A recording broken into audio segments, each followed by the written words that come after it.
Hey y'all, welcome back to my channel. In today's video, I am going to be showing you all another lazy twist out that I did on my natural hair. Of course, when I'm having these lazy hairstyle days, I absolutely still wash and condition my hair. It is like a non-negotiable for me. Like any season, my hair just loves to be deep conditioned and have conditioner on it. So I try not to skip that at all, and I definitely did not skip that today. I'm going in with this Design Essentials African Shebay line leave-in conditioner. It is a creamy leave-in conditioner, which my hair typically likes, so I try to go ahead and layer that on before going in with the cream. I do this all over my head before starting the twisting process. You can also go ahead and detangle each section. I promise it will make things a lot easier once you start installing your twists.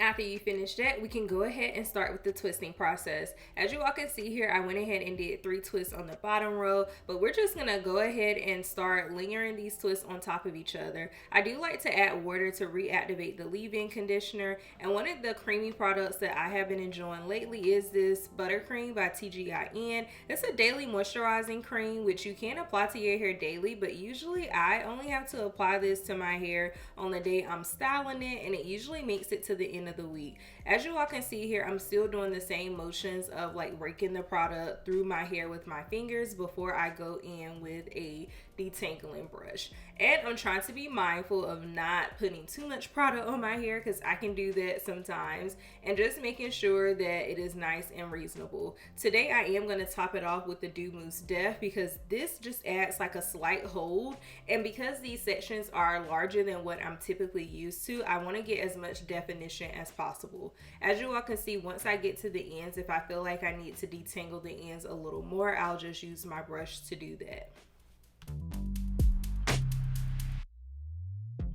One thing I like about adding a mousse to my twist outs and braid outs is just the fact that it literally adds just like a level of shine or added layer of shine to the hair. You can even see the difference here just by looking at the twist compared to the sections of hair that I haven't got to yet. And that is exactly what I'm going for. I want these twists to be nice and juicy and moisturized, because that is what's going to give me the definition I'm looking for.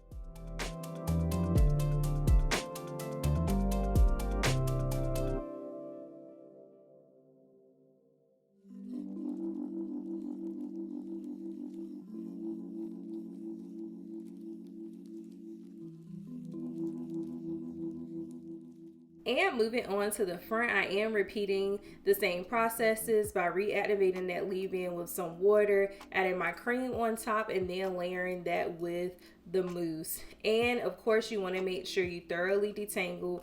Do not skip this step. I really feel like detangling is so important, especially for natural hair, because our hair can get matted and it can get seriously tangly or tangled. So just make sure that you are not skipping that step, and once you get to the end of each twist, go ahead and give it a nice little twirl and cool around your fingers.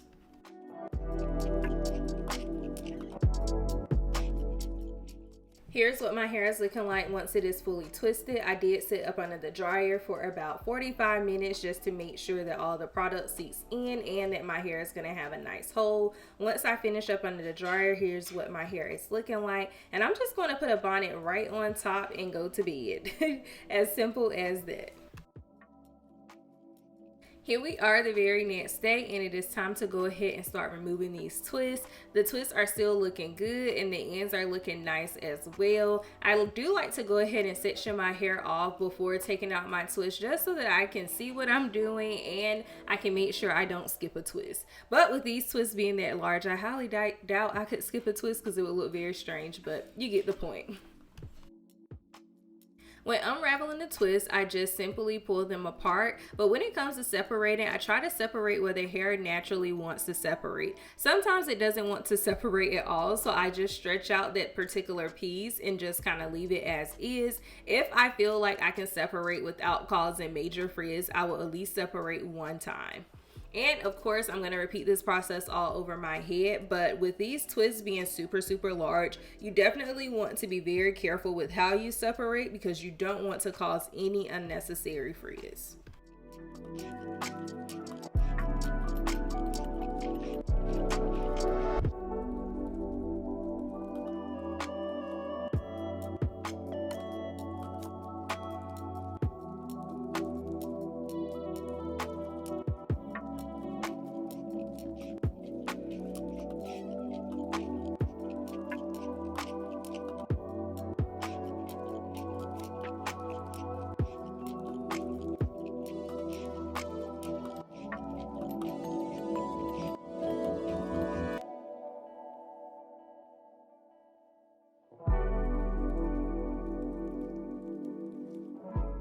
While you're separating, if you feel like you need to recoil some of the strands around your finger, you can definitely do that. But for the most part, it's going to fall into place how it needs to. And as you all can see here, my hair definitely has definition, even though these twists were really large compared to what I usually do for my 2-strand twist outs.